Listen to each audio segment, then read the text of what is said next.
All right, this video is going to be on the basics of circles. We're going to be dealing with vocabulary, and then we're going to get into the, on the second page, we're going to start talking about the angles and arcs of these circles.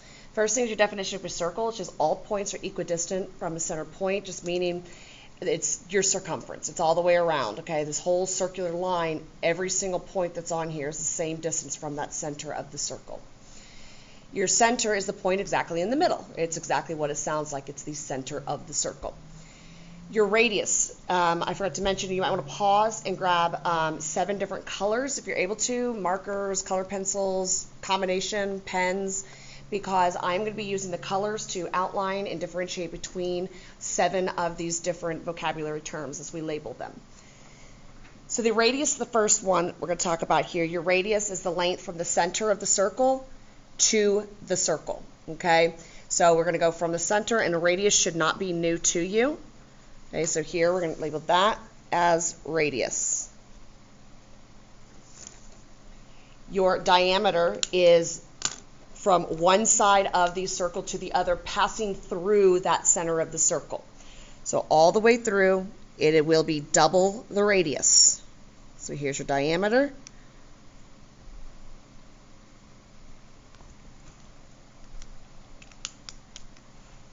Colors here. A chord. Okay. A chord is going to be a segment. So big thing here we need to realize we have a segment. Remember that a segment has a start and a stop. Okay. The difference between the segment and the line. Segment's going to start and stop. We have 2 endpoints. Both of these endpoints are going to be on the circle. So here we can go ahead and draw in. We don't have points here, but we've got these endpoints here. All right. That's going to be our chord. You can think how I try to help students remember is a chord. It's like an extension cord. You have a start and you have a stop. Diameter is also a chord, considered a chord, because it has a start and stop. It stays within that circle, one endpoint to the other. Okay? So your chord right here, think about an extension cord. There's a start and a stop, just like an extension cord. Part that goes to the wall and the part that goes to the whatever you're plugging the extension cord into. Your tangent, okay? Your tangent is going to be a line. That means it's going to go on and on forever. Your tangent is going to barely touch the circle, only at one point. So your tangent's right here. All right, look at the tangent up here. So we have a line, so we have those arrowheads on both sides. This is going to be our tangent. And I help students remember tangent. A tangent touches the circle. That is it, tangent touch. And again, you remember it's a line because it's going to go on and on forever. Like if you go on a tangent, you'll go off on a tangent, you're going to keep talking on and on and on forever. Your secant. Your secant is also going to be a line, okay? But this line is going to slice through the circle. So it's still going to touch the circle, but at 2 different points. So right here, if you can see this line, it's going to enter the circle and slice off part of that circle, or slice through the circle. So here we have our secant. And that's how I help students remember secant slices. Not a whole lot of room there. Secant slices. The remaining of these, we're just going to go ahead and just define. Well, there's going to be one more we're going to put onto the circle. Your circumference, the total length around the circle, okay? But that should not be new. An arc, this is the last one we're going to color here. An arc is a part of the length around the circle. It's part of the circumference. So right here, you're going to see this is a part of it. I'm not outlining the whole entire circle, only part. And this is going to be the arc. Your central angle, we're going to get into here in a little bit. Your central angle is an angle that has its vertex at the center of the circle. That's why they call it a central angle. It's an angle in the center of that circle. So let's go to this diagram here and let's identify these different parts of the circle that we just defined. Your center is simply going to be what the circle is named after. It's going to be that center point, F. So it says circle F, named after that center. We want to now identify all the radii, okay? There's going to be more than one because you need to remember that your diameter alone makes up 2 radii. So we have the obvious radii here, segment FD. Remember your segment bar. But your diameter creates two. We have segment FB from the center to the circle. And on the other side, we have segment FE. These are our three radii. Next, we want the diameter. There is only one diameter, and that's going to be segment E all the way across to B. Your secant is going to slice. So we're looking for the line that goes into the circle, slices through the circle, and it exits on another side. And that's going to be right here. Now we have to change the symbol above because now we're looking at a line. So we have to change that symbol to a line AB. Your tangent. Your tangent is going to be that line that barely touches that circle. It's just going to be at one point. It's going to go bing, and that's it. So we have line BC.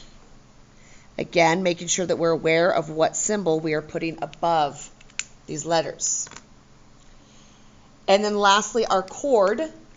Chord is like an extension cord. It's going to start at one part of the circle. It's going to stay within the circle, and it's going to end. So we're looking at here, segment AE. Remember, we are looking at a segment. So we need to change that sign again above to represent a segment. Your diameter is also going to be a chord, so we could also say segment EB, but we'll just leave it at this. So let's get a little bit more into these, the central angle that we kind of talked about and defined over here. Your central angle, all right, your degree measure in a circle, the circumference, the outer circle, has a degree measurement of 360 degrees all the way around the circle. So why is the circle 360 degrees? Well, your circles have angles called central angles. They're angles that have their vertex on the center of the circle. And it's got a diagram pointing right here. And we have these four 90-degree angles. So that 90 degrees times that 4 is going to be 360, and that's why we have 360. All right, so we have the sum of all the central angles is going to be 360. What this means is your central angle is going to be congruent. Well, sorry, congruent. It's going to be the same measurement as the arc. Okay, and we'll get to that. I'm getting ahead of myself. That's the next part. Sorry. So here we want to find x. So we need to remember this is 90. So all the way around, all your central angles are going to add to 360 just like the whole way around the circle. So we're going to take this x plus your 130 plus that 90, all equal to our circle's magic number of 360. We combine our like terms. We're going to have x plus 220 equals 360. Subtract that 220. We're going to find that x is equal to 140 degrees. I encourage you to try the next one on your own. Okay, just a little bit different. We've got a couple different x's. Here we have 90. So let's add everything up. I'm seeing here I have an x. I'm going to go ahead and start with that guy. I have x plus, whether you go around clockwise or counterclockwise, I just suggest we don't jump around. So if I'm going to go counterclockwise, I have x plus 90 plus, I have this x plus 25.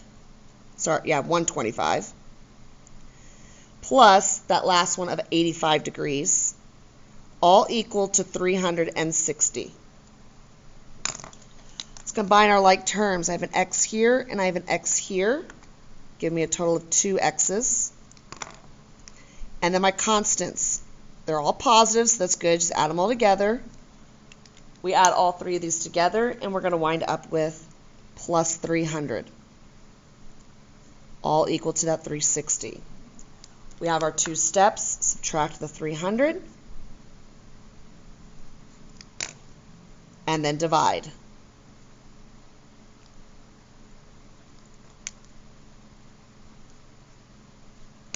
X is going to equal 30. All right, so let's talk about the arcs. I got a little ahead of myself. Arcs are defined as we discussed earlier, part of the outer circle. They have degree measures equal to the central angle. So when we take a look over here at the picture, we see the central angle is 90 degrees, so the arc that it creates at the central angle that these radii come out that creates is also going to be 90 degrees. We have two other things. We have a minor arc and a major arc. Your minor arcs are going to be arcs that are minor, small. They're going to be less than 180 degrees. Major, bigger. We're going to have arcs that are more than 180 degrees. We also have a semicircle, which is exactly 180 degrees, which is not on here. We'll talk about that later if we need to. So let's go ahead and work out these examples here.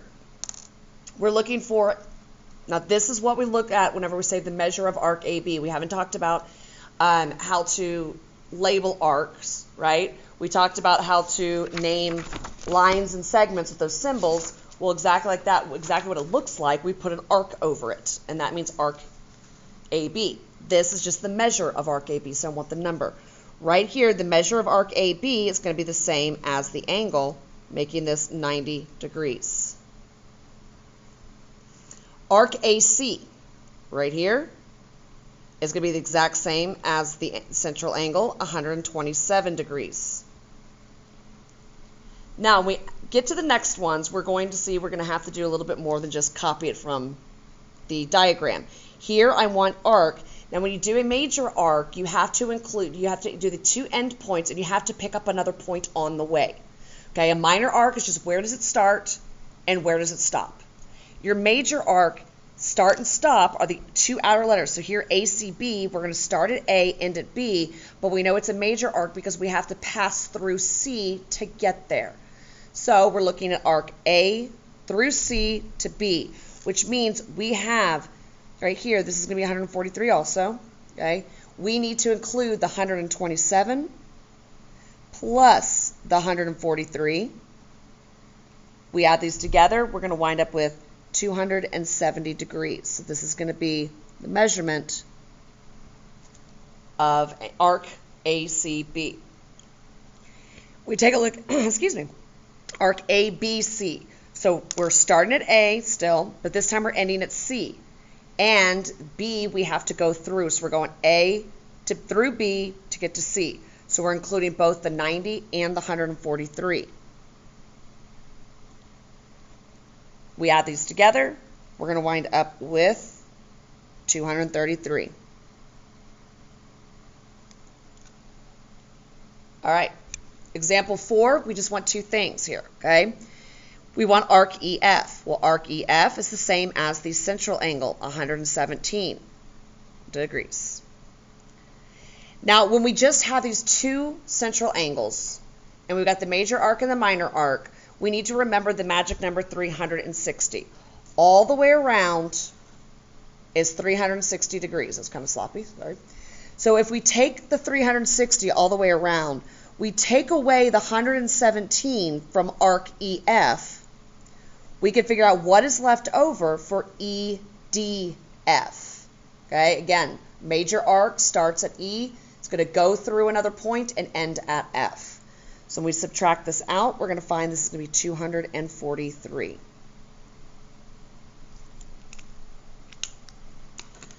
All right, last thing. This is going to be your arc measures.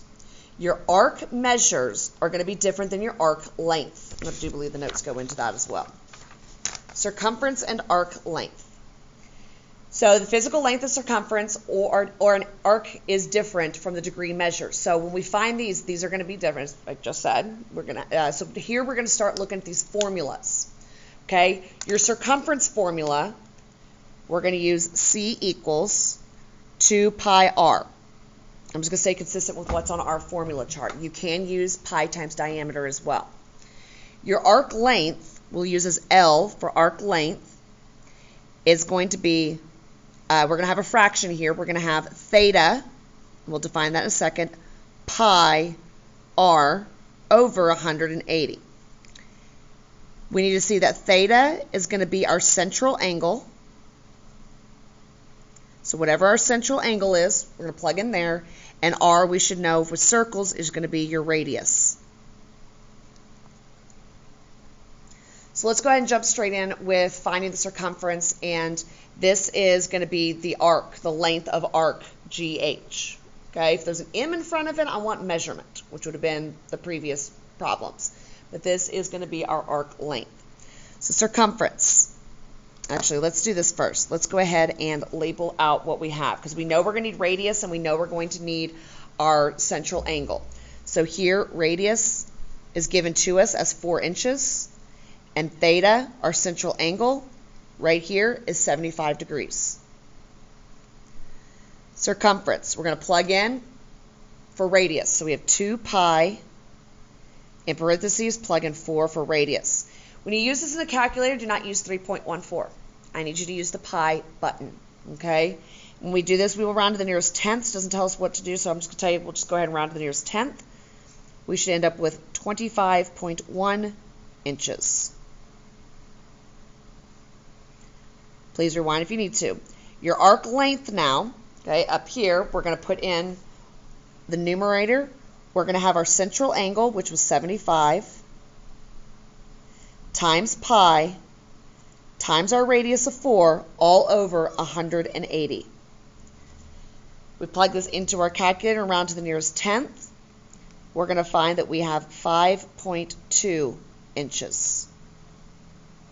Okay, so your arc, the measure of the arc would have been 75 degrees, same as your central angle.